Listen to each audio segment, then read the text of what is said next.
Medicina de Ponta. Olá, telespectador. Estamos aqui mais uma vez no programa Medicina de Ponta e hoje eu tenho a honra de entrevistar o Dr. Maurício Barros, ele que é formado lá na Faculdade de Medicina da Universidade de São Paulo em 1979, colega de turma da minha irmã. É uma honra estar aqui. Tudo bem, Maurício? Tudo bom, rapaz? Tudo em ordem. E o Maurício é um grande especialista em transplante de fígado, né? Ele e sua equipe tem mais de 100 fígados transplantados, então hoje nós vamos conversar um pouquinho sobre transplante de fígado.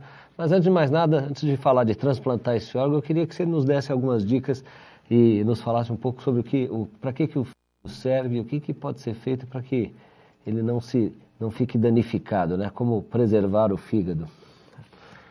É difícil dizer em poucas palavras, porque o fígado tem inúmeras funções, como você bem sabe. O fígado é o maior órgão do organismo, se for considerado uma glândula, a maior glândula, mas de qualquer forma é o maior órgão do organismo. Ele pesa entre 2% e 3% do peso de um adulto, o que significa que a maioria das pessoas tem um fígado acima de 1,5 kg, que é bastante grande. Você precisa de muita coisa para danificá-lo, mas precisa ter cuidado para que isso não ocorra. O álcool é evidente que é um dano grave para o fígado, mas desde que seja uma quantidade grande durante muito tempo, ele não é mais a principal causa das lesões hepáticas que a gente observa. Talvez porque muitas das pessoas que bebem e têm dano ao fígado acabam não procurando tratamento médico e eventualmente têm outros problemas. O principal problema de saúde pública é a hepatite C e também a hepatite B, que são passíveis de você fazer um diagnóstico e prevenir os problemas a longo prazo. A questão é o diagnóstico, porque a maioria das pessoas que contraíram a hepatite C, elas já contraíram antes da década de 90. Depois de 1989, o vírus C foi descoberto. No começo da década de 90, passou a existir exames que detectam o vírus C. Mas as pessoas que receberam transfusão sanguínea ou que usaram drogas injetáveis antes dessa época já contraíram o vírus C e não sabem, uma vez que é uma doença de muito longa evolução. O vírus da hepatite C, na enorme maioria das pessoas, ele leva mais do que 20 anos para a doença se manifestar numa fase muito avançada. Portanto, essas pessoas ainda já têm o vírus e ainda não sabem.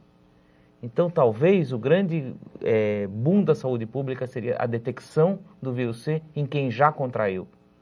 E para isso tem que fazer o exame todo mundo? Para isso tem que fazer exame todo mundo, esse seria o problema. Como. Mas eu não acho que seja uma coisa tão difícil se você imaginar que assim, as pessoas sabem que receberam transfusão sanguínea. As pessoas sabem. Então, o grupo de risco é quem recebeu antes de 1990. Exatamente, esse é o grupo de risco. No Brasil, especificamente em 92. De 92 para cá, os bancos de sangue fazem rotineiramente pesquisa do vírus C. Existe transmissão ainda hoje? Claro que sim, mas é uma coisa pequena, uma coisa muito fortuita. Que os exames são bastante fidedignos. São bastante fidedignos, Certo. E se você descobrir a doença numa fase inicial, ela é passível de tratamento. Ela é passível de tratamento, é passível de controle. A cura não é 100%? Ela não é 100%, mas ela aparece num percentual bastante grande e aqueles que não curam, eles têm formas de você tomar cuidado. Para você ter uma ideia, quando eu estava falando do álcool, se eu pegar duas pessoas que têm um vírus C, uma que não bebe, essa pessoa, em média, vai levar 20 a 30 anos para desenvolver uma doença grave. O indivíduo que bebe, ele vai levar 10 anos ou menos para desenvolver uma doença grave. Aí o álcool é altamente tóxico. Aí o álcool se torna um fator desencadeante da doença, ele abrevia o tempo de destruição do órgão. Perfeito. Entendeu? Então, o indivíduo tem que saber se tem o vírus. Tem que saber. E para isso só fazendo a sorologia. Só fazendo exame. Mas quais são as funções do fígado em si? O fígado tem inúmeras funções. A principal delas, que talvez englobe todo o raciocínio, é que ele processa tudo o que você come. Se a mão recebe o sangue pela artéria e devolve o sangue pela veia, mas vai direto para o coração pela veia cava. O pé, o sangue que sai do pé, que chegou no pé, volta para a veia cava e para o coração. O sangue que vai para o rim, volta pela veia do rim, vai para a veia cava e para o coração. O sangue que vai para o aparelho digestivo, isso vale estômago, intestino delgado, intestino grosso, ele não vai para o coração, ele passa pelo fígado. Ele não vai para a veia cava, ele é obrigado a ir para a veia porta para passar pelo fígado, para o fígado processar todo esse alimento. A hora que ele perde essa capacidade, você começa a ter restrições, que começa com restrição alimentar, restrições na qualidade de vida e também no tempo de vida. Então, grosso modo, ele é uma usina que vai processar tudo que você coloca para dentro e ele que vai liberar o que pode e o que não pode. Isso vale para remédio, isso vale para todas as coisas que a gente coloca na boca. Tudo que entra pelo aparelho digestivo passa pelo fígado. Absolutamente. Aqui nessa figura, você também tem a vesícula aí. E qual a função da... A vesícula, o fígado produz bile, tá certo? A bile, na verdade, é o nosso detergente de gorduras, ele auxilia muito na digestão. A vesícula é um local de acúmulo de bile concentrada. Ela entra dentro, ela, em vez de sair dos canais biliares e ir direto para o intestino para processar a digestão, um pouco dela entra dentro da vesícula, a vesícula perde água de forma que concentra essa bile e ela fica ali preparada para o dia que você come, por exemplo, um prato de feijoada, a vesícula se contrai e essa quantidade a mais de detergente vai lá para lavar o prato. É uma reserva para uma sobrecarga de gordura. Exatamente. E quando você faz o transplante de fígado, você faz o transplante de vesícula também? Inicialmente, sim. Quando a gente coloca o fígado, ele está com a vesícula, mas a gente tira a vesícula. A vesícula não funcionante. A vesícula, você tira ela, você deixa ela sem. Você deixa o paciente sem vesícula. A incidência de complicações com a permanência da vesícula é grande o suficiente para não justificar a sua permanência. Uma pessoa que não tem vesícula, ela consegue viver bem ou ela tem limitações, né? Olha, grosso modo, ela vive normalmente. Na maioria das vezes, quando você precisa tirar uma vesícula, é porque a vesícula já está doente faz tempo. Então, a pessoa já está habituada, entre aspas, a essa nova vida. A essa nova vida e não sente absolutamente nada. Perfeito. As indicações do transplante de fígado, o que seriam? Olha, se você for falar de uma maneira genérica, o transplante estaria indicado em qualquer doença hepática, crônica ou aguda, em que a evolução seja inexorável para a morte num espaço de tempo definido. Quer dizer, não definido, sei com certeza mês ou ano, mas quando a evolução vai ser grave a curto, médio prazo. É uma doença incurável, você não tem alternativa, você transplanta. Que doenças são essas? As doenças crônicas são, em geral, as cirroses. Que são uma doença hepática crônica, progressiva e irreversível. Esse é o nome genérico. As doenças hepáticas crônicas, progressivas e irreversíveis, você transplanta. As doenças agudas, a mais comum são as hepatites fulminantes, que têm as causas virais mesmo, tanto hepatite A quanto hepatite B, principalmente, as duas podem desenvolver uma hepatite fulminante. O que é muito comum, não só no nosso meio, mas acho que em toda a civilização ocidental, de forma geral, hoje, são as hepatites por droga. É muito mais comum do que a gente imagina, é muito mais comum do que a gente desejaria. Às vezes por remédios que nós mesmos prescrevemos, ainda que seja incomum, mas existe. Eu vou dar um exemplo que parece bobo, mas uma coisa que é muito comum na Inglaterra é tentativa de suicídio por paracetamol, pelo Tilenol. O Tilenol é uma droga que é usada corriqueiramente. Nos Estados Unidos, em qualquer lugar do mundo, ele é vendido em supermercado. Ele é altamente hepatotóxico se for ingerido em doses altas. O que é uma dose alta? Os indivíduos na Inglaterra tentam se matar com 10 a 12 gramas de Tilenol e acordam com o fígado transplantado. Olha, acaba com o fígado, mas não morre. Acaba com o fígado, mas não morre. Quer dizer, morre se não for tratado. Se não for tratado, morre. Perfeito. Entendeu? Então, muitas drogas de uso corriqueiro têm o potencial de serem tóxicas para o fígado. E esse é o motivo de, muitas vezes, a gente ter que vigiar isso, porque o indivíduo está ictérico, porque ficou amarelo, ou porque está se sentindo mal, etc. Você está falando do problema, mas a automedicação é um problema seríssimo, né? A automedicação é um problema sério. Vai no farmacêutico, que remédio que toma para isso, para digestão. E o pior é que é comum, né? É uma coisa... comum. No primeiro bloco nós falamos, de modo geral, sobre as funções do fígado, que o fígado é uma verdadeira usina de tudo aquilo que nós ingerimos, passa pelo fígado e processa aquele alimento. E também das hepatites, um problema muito sério, pessoas que tiveram transfusão de sangue antes de 1992 devem procurar fazer uma sorologia, porque elas podem ser portadoras de um tipo de hepatite chamada hepatite C, ou mesmo hepatite B, e que fica assintomática durante 20, 30 anos, e se você tiver como hepatite há 10 anos, se você detecta essa hepatite, mesmo estando assintomático, tem modos de você controlar a evolução da hepatite. Quer dizer, a cura não existe, não é isso? Então, Maurício, mas pelo menos você consegue controlar a evolução para uma cirrose. Tá, a cura existe assim, se você usar medicamento de ponta, a cura existe, interferon pegilado com ribavirina, esquemas adequados, dependendo do genótipo, do sobrenome do vírus, vamos chamar assim, o vírus tem nome e sobrenome. Se usar o tratamento adequado para o vírus, a cura se dá em mais de 50%. Cura já mesmo. Tá assim, mais na minha época de faculdade eu não tinha cura. Agora então. A cura chega, eu diria que assim perto de 60%. Tudo isso. Que é um número bastante. São medicamentos bastante de alto custo, né? Assim, de alto custo, mas que são inclusive fornecidos pela Secretaria de Saúde. São fornecidos para os genótipos específicos. Se você usar para o genótipo mais grave do vírus, não é mais grave, mas o que mais resistente ao tratamento, o genótipo 1. Os vírus do genótipo, quando você tem um vírus C do genótipo 1, a Secretaria da Saúde fornece o medicamento, o interferon pegilado. E você consegue sucesso do tratamento com negativação do vírus em cerca de 60% dos vírus. Então, isso é cura. Isso é cura. Desculpa a informação, eu estou meio desinformado, me informando aqui. Eu aprendo muito aqui no Medicina de Ponta. Né? Antes da gente passar para os critérios de doação, gostaria que você mostrasse para nós aí como que é feita essa cirurgia, né? Você mostrar essas imagens, a cicatriz, é um corte bastante grande que se faz, como é que é? Eu vou mostrar algumas imagens. O corte aqui está o umbigo e você está vendo que aqui está o gradeado costal. Na verdade, você faz o corte é grande de lado a lado, ele abre dos dois lados. Às vezes você tem que prolongar para cima, aqui formando uma chamada incisão de Mercedes, porque tem 3 pontas. Tem 3, quer dizer que as pernas estão para cá? As pernas estão para lá, ali está o umbigo. Certo. Você está vendo ali o umbigo. Aqui é a cintura. Então. Exatamente. Perfeito. Exatamente.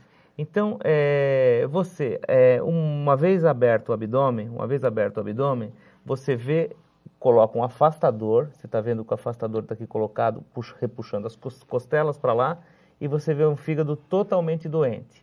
Esse fígado é todo nodular, uma superfície toda irregular, doente, aqui está a vesícula, e você vai tirar esse fígado. Existem várias manobras, várias coisas que você faz para conseguir tirar esse fígado com segurança. Aqui, por exemplo, você está uma parte dessa retirada, aqui está o fígado seguro por essa mão, uma parte dessa retirada, esse cadarço, essa fita aqui está contornando essa veia, que é a veia cava, embaixo do fígado. Qual é a espessura dessa veia? Essa veia, eu acho que essa foto é bem real. Essa espessura é mais do que 2 centímetros de diâmetro. Você liga ela antes de tirar, né? Você fecha ela para você tirar o fígado, porque senão sai todo o sangue por aí. Exatamente. Muito bem. Aqui você está vendo a mesma veia cava para cima do fígado, está muito perto do coração. Isso aqui é o diafragma e aqui está o coração. Então essa veia cava está circundada entre o fígado e quase no átrio direito, quase no coração. Muito bem. Daí você tira o fígado. E aqui ficou sem fígado. E aqui é um buraco, é uma cena absolutamente inédita para muita gente, que para quem não trabalha com transplante de fígado, essa é uma cena absolutamente inusitada, que o indivíduo está sem fígado. Você está vendo que aqui está essa pinça está ocluindo a veia cava está aqui, está outra pinça aqui ocluindo a veia cava. E daí você vai colocar um fígado novo. Aqui, o fígado novo está aqui, ele foi pesado, é óbvio que ele tem que ter um peso adequado ao receptor, você não pode querer colocar o fígado de um indivíduo de 120 quilos numa criança de 30, porque simplesmente não vai caber. Então é tudo uma coisa, a proporção existe. Então, é claro que você pode exceder alguns limites, mas depende de critério. Quer dizer, o fígado é sempre de doador cadáver. O doador vivo não pode doar meio fígado? Pode doar. Eu não trouxe foto aqui de meio fígado, mas pode doar sim, pode doar. O que é importante dizer é o seguinte, é bom o fígado do doador vivo? Sim, é muito bom. Lógico. É bom porque você tira na hora que você quer, você não perde o tempo da preservação. Normalmente no doador cadáver ele fica um tempo maior na preservação. No doador vivo você pode fazer uma logística diferente, você fazer as duas cirurgias do doador e do receptor concomitantemente. O que é importante a gente saber é que a cirurgia do doador é uma cirurgia que tem sim risco. O risco não é zero. Há óbitos comunicados oficialmente de doador.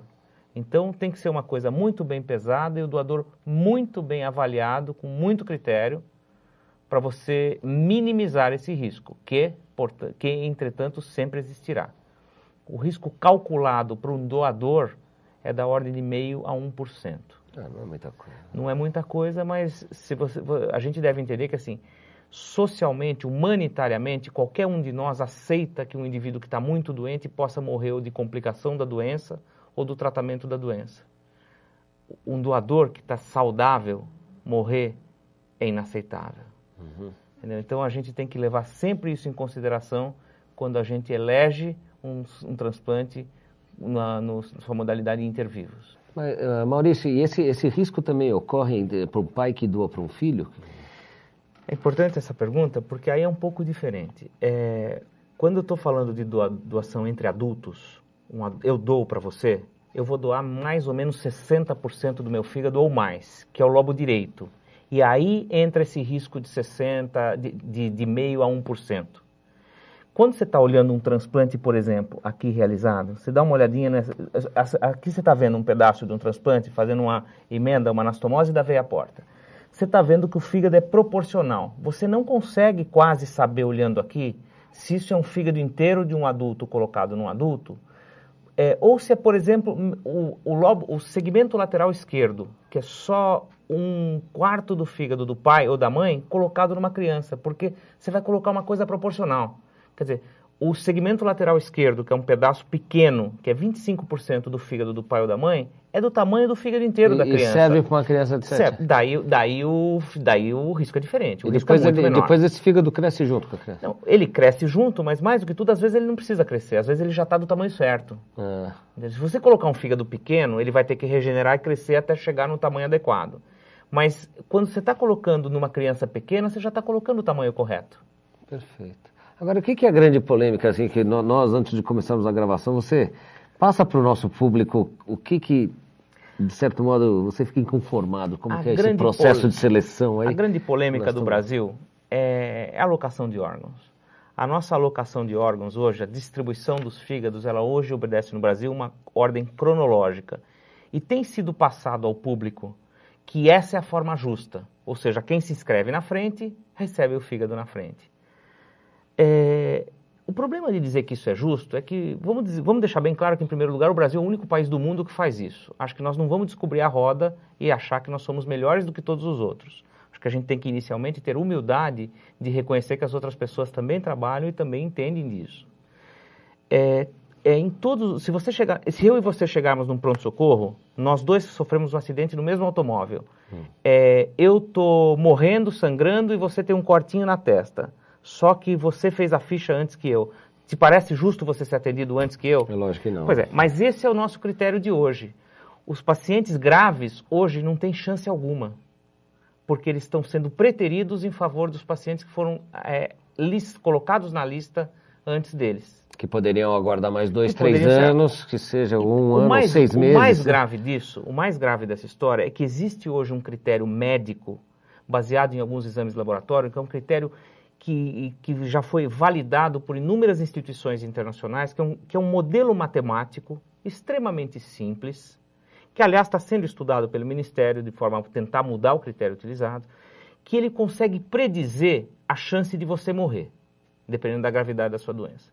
Então, se eu disser que você não tem chance nenhuma de morrer este ano da sua doença hepática, é melhor você transplantar agora ou você não transplantar? É claro que é melhor você não transplantar, porque o transplante, você tem chance de morrer do transplante. Os melhores resultados do transplante são de dá mais ou menos 10% de chance de insucesso. Então, se você tiver 0% de chance de morrer da sua doença este ano, eu não posso transplantar você esse ano. Ou seja, na verdade, além de eu estar deixando morrer os indivíduos doentes que precisam do transplante, eu estou deixando morrer em alguns indivíduos que não deveriam ser transplantados e estão sendo. Pois é. Eu estou errando nas duas pontas. Está tudo errado, hein? Eu estou errando nas duas pontas. Bom, o assunto é muito interessante. Maurício, eu gostaria, você, telespectador, se você teve algum caso de conhecimento ou tem alguma ideia sobre isso, mande sua opinião também, entre no nosso site aí do Hospital Alemão Oswaldo Cruz, que é www.haoc.com.br.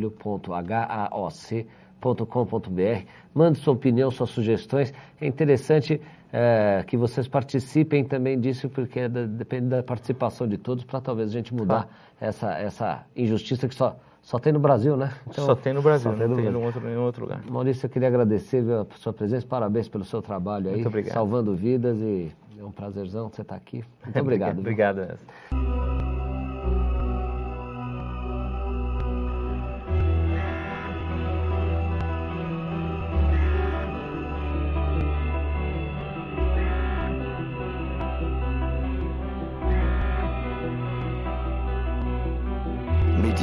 de ponta.